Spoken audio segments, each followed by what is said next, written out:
बिहार में चुनावी सरगर्मी उफान पर है। प्रधानमंत्री नरेंद्र मोदी भी वहां पर सभाएं कर रहे हैं। लिए चलते हैं आपको उन्हीं के कार्यक्रम में। एडी के जंगल राज ने डालमिया नगर को तबाह कर दिया। यहां चीनी मिल थी, सीमेंट फैक्ट्री थी, कागज की फैक्ट्रियां थी, सब कुछ था। लेकिन जंगल राज में मिलों में ताले लग गए, कारखाने बंद हो गए, हजारों लोग बेरोजगार हो गए, पलायन के लिए मजबूर हो गए। साथियों, आप मुझे बताइए, जिनका रिकॉर्ड फैक्ट्रियों में ताले लगाने का हो, वो क्या नए उद्योग लगा सकते हैं क्या? लगा सकते हैं क्या? जब निवेशकों को लालटेन दिखेगा, लाल झंडा दिखेगा, तो वो यहां अपने पैसा लगाएगा क्या? साथियों, निवेश और नौकरी सिर्फ और सिर्फ एनडीए ही ला सकती है। आप देखिए, बक्सर में इतना बड़ा बिजली का कारखाना बन गया है, रघुनाथपुर में सीमेंट कारखाना बन रहा है, दुनिया की बड़ी बड़ी कंपनियों ने भी यहां निवेश करना शुरू कर दिया है। मेरे नौजवान साथियों, मेरी माताओं बहनों, मेरे बड़े बुजुर्गों, भाइयों बहनों,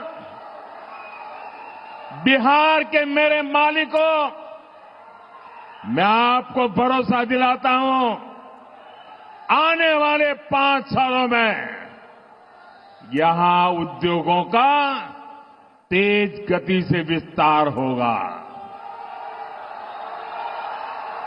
साथियों, एनडीए सरकार विकास और विरासत दोनों को महत्व देते हुए आगे बढ़ रही है।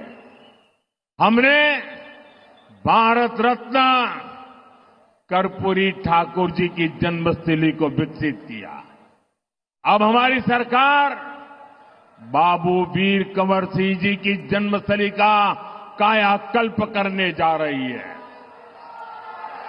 उनके जीवन से युवा पीढ़ी प्रेरणा ले सके, इस दिशा में हम आगे बढ़ रहे हैं। साथियों, जिन व्यक्तित्वों ने अपना जीवन राष्ट्र की सेवा में लगा दिया, कांग्रेस आरजेडी कभी उन्हें सम्मान नहीं दे सकती। आप याद कीजिए, कांग्रेस ने हमेशा बाबा साहब आंबेडकर का अपमान किया, क्योंकि उनकी लोकप्रियता कांग्रेस के शाही परिवार से बड़ी हो रही थी। फिर कांग्रेस ने बाबू जगजीवन राम का अपमान किया, क्योंकि कांग्रेस के शाही परिवार की राजनीति को उनसे खतरा लगने लगा था। अरे इतना ही नहीं, कांग्रेस ने हमारे सीताराम केसरी जी को भी बेइज्जत किया, क्योंकि कांग्रेस पार्टी के अध्यक्ष पद पर उन्हें कोई और मंजूर नहीं था। साथियों, आपका उत्साह उमंग मेरी सर आंखों पर, लेकिन मुझे अभी बहुत सभाएं करनी है। जरा थोड़ी शांति रखो दोस्तों। आपका प्यार, आपका उत्साह ये विजय की गारंटी है, ये मुझे पता है।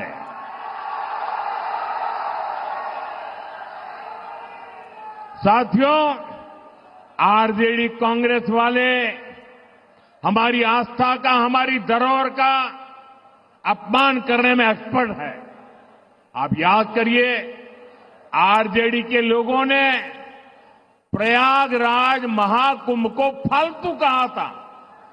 अभी हमने देखा कि कैसे कांग्रेस के नामदार ने हमारे छठ महापर्व को नौटंकी ड्रामा बताया। ड्रामा।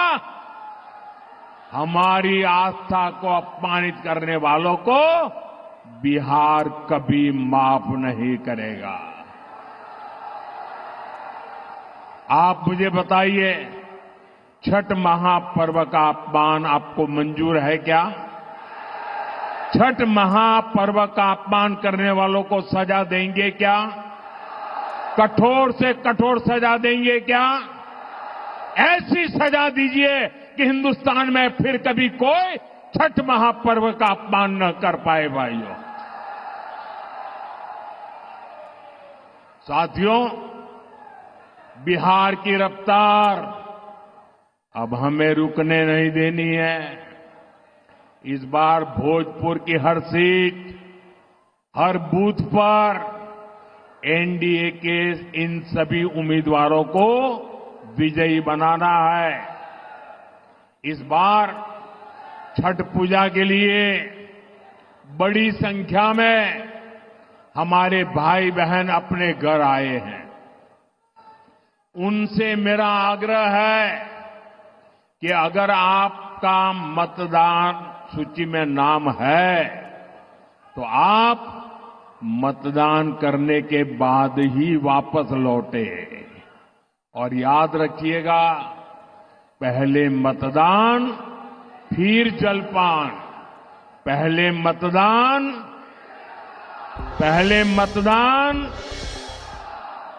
मेरा सभी उम्मीदवार जो है चुनाव में, उनसे आग्रह है, आगे आइए जरा।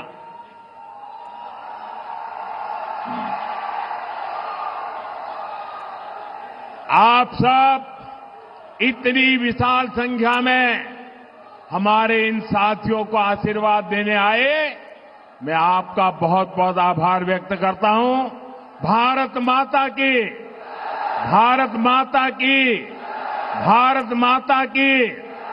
मेरे उम्मीदवार भाइयों को जरा एक 2-4 कदम पीछे आइए, मैं आपको मिलने के लिए आना चाहता हूं। मैं आप सबको मिलना चाहता हूं। हाँ, यहां आइए, यहां खड़े रहिए, यहां खड़े रहिए। मैं आपके पास मिलने के लिए आ रहा हूं। आप इनको विजयी बनाइए। भारत माता की, भारत माता की। त्र्यंबकं यजामहे सुगंधिं पुष्टिवर्धनम्। धर्म क्या है? वो जो हम धारण करते हैं, या वो जिसे हर हाल में निभाना ही पड़ता है? क्या धर्म सिर्फ एक चॉइस है, या कोई इनविजिबल सिस्टम जो हमारे हर कर्म का हिसाब रखता है? क्या धर्म सिर्फ ग्रंथों में लिखा है, या धर्म हमारे आसपास घटित होते हर पल में छुपा है? क्या धर्म वो है जो हमारे अंदर हर सांस के साथ रिदम मिलाने की कोशिश करता है? क्या धर्म कोई रूल बुक है, या धर्म सिर्फ एक मान्यता है? आखिर धर्म है क्या?